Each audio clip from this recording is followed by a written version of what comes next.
The light from the diver's lamp moved slowly through black water, touching white limestone walls that had not seen sunlight in thousands of years. Every breath became a cloud of silver bubbles. Every movement had to be careful, because one wrong kick could turn the cave into blindness. Then the beam stopped. On a quiet mound of sediment, far inside the flooded darkness, human bones were waiting. Not treasure, not a temple, not a weapon, a person.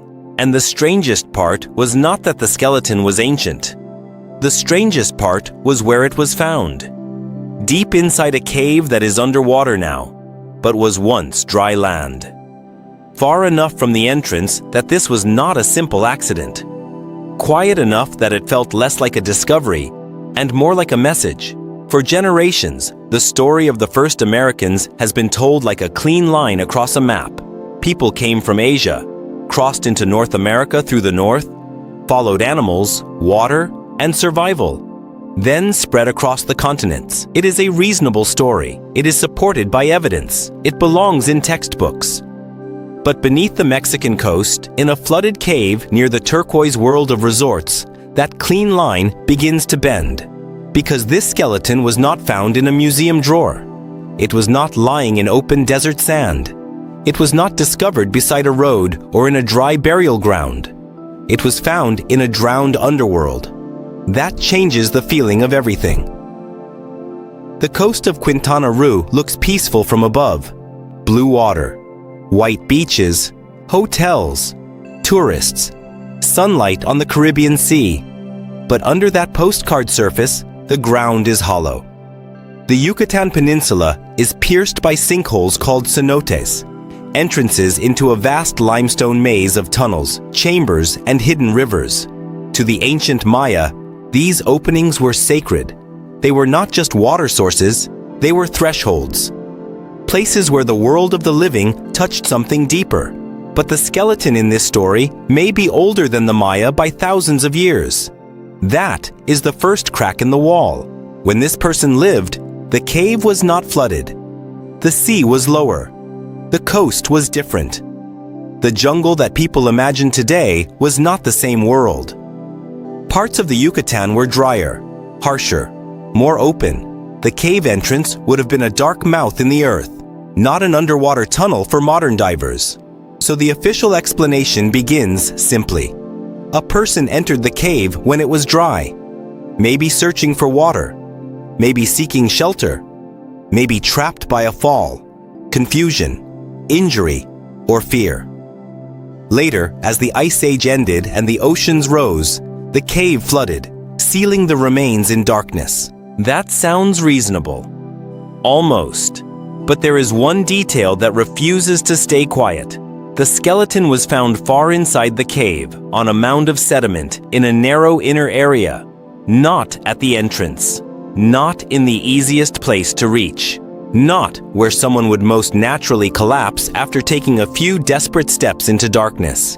It looked, to some researchers, as if the body may have been placed there. And if that is true, the story changes completely. Because then, this is not only about migration. It is about memory. It is about ritual.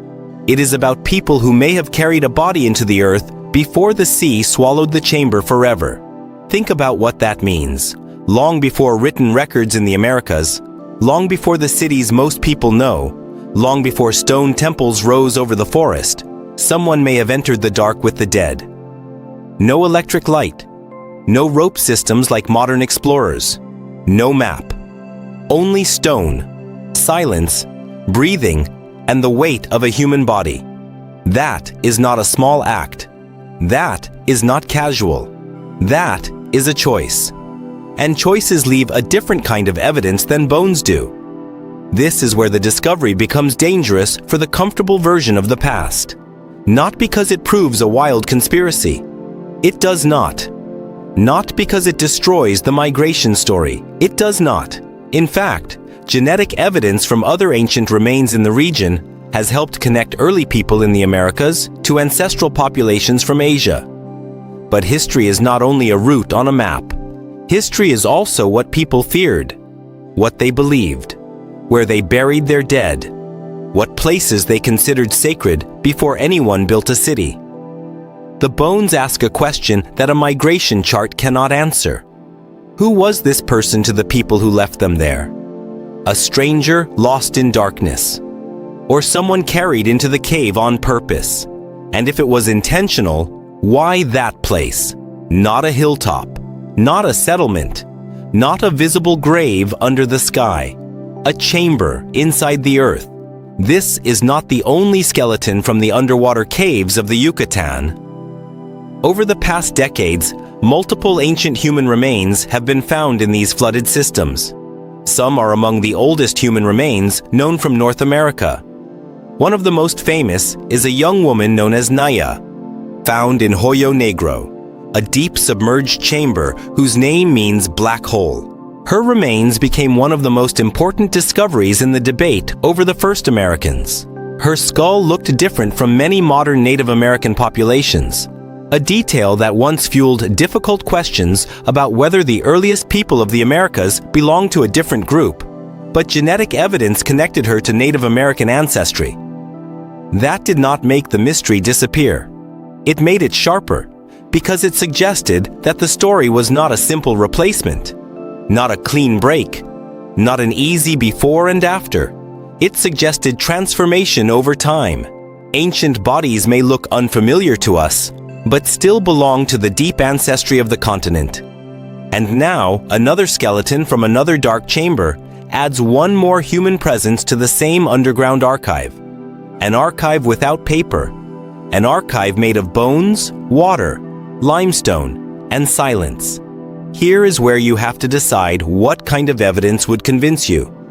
If you were the diver floating in that black corridor, looking at human bones deep inside the cave, would you believe the safest explanation first? A tragic accident, sealed by rising seas? Or would the placement make you wonder whether you were looking at one of the oldest sacred acts in the Americas? Write what you would believe first, accident or ritual, because that choice changes the entire story. And it gets more uncomfortable. These caves are not easy to study. They are dangerous, fragile, and difficult to reach. A diver cannot simply rush in and collect evidence like a detective on dry land. Every movement can damage the site. Every touch can disturb sediment that preserved the past for thousands of years. The same water that protected the skeleton can also hide it, scatter it, or make recovery nearly impossible, so the evidence arrives slowly. A bone position, a sediment mound, the distance from the entrance, the shape of the chamber, the history of sea level rise, the comparison with other remains. Each piece is small. Alone, it can be explained away. Together, they begin to form a pattern, not certainty, a pattern. And that is often how ancient history changes. Not with one thunderclap, not with one perfect answer, but with repeated details that refuse to behave. For a long time, many people imagined the first Americans as shadows moving quickly across a continent, hunters following animals through ice and open land. That picture is not wrong, but it is incomplete. These caves suggest something more intimate. People were not just moving through America. They were making places meaningful. They were entering dangerous spaces. They were leaving the dead where the living could not easily return. That is not just survival. That is culture. That is grief. That is belief, and grief may be one of the oldest signatures humans leave behind. The most haunting part is that the person in the cave has no name we can know, no voice, no story written by their own people, no final words. We do not know if they were young or old, loved or feared, lost or chosen for burial. We do not know who stood at the edge of that darkness. We do not know if someone cried there, or prayed there, or turned away quickly because the place felt too powerful. But the body remained. Then the water came. Year after year, the sea rose. The dry cave became a submerged corridor. The entrance changed. The world above transformed. Forests grew. Cultures rose and vanished. The Maya would later look into cenotes and see sacred depth. Europeans would arrive and try to rename the world. Modern roads, hotels, and machines would spread over the coast. And below it all, the skeleton stayed in the dark. This is the real twist. The cave did not only preserve a body, it preserved a disagreement with our own confidence. We like to think the past is behind us because we have maps, textbooks, museums, and timelines. But the Yucatan caves show something else. Some of the oldest chapters of the Americas are not behind glass. They are underwater. They are locked behind narrow passages. They require divers, patience, and luck. And they may disappear before we understand them fully. Because the same region that holds these ancient remains is also under pressure from development, tourism, pollution, and construction. The past is not only hidden, it is vulnerable. That means the question is bigger than who first entered America. The question is what we are still willing to protect before the evidence is gone. One skeleton in a flooded cave cannot rewrite everything by itself. That would be too easy, and it would not be honest. But it can force a better question. What if the first story of America was never a single line across the ice? What if it was a web of journeys, losses, rituals, coastlines, caves, and memories that later vanished underwater? What if the first Americans were not just pioneers on a map, but people with sacred places, fears, and ceremonies so old that the ocean itself became their locked archive? That is why this discovery matters.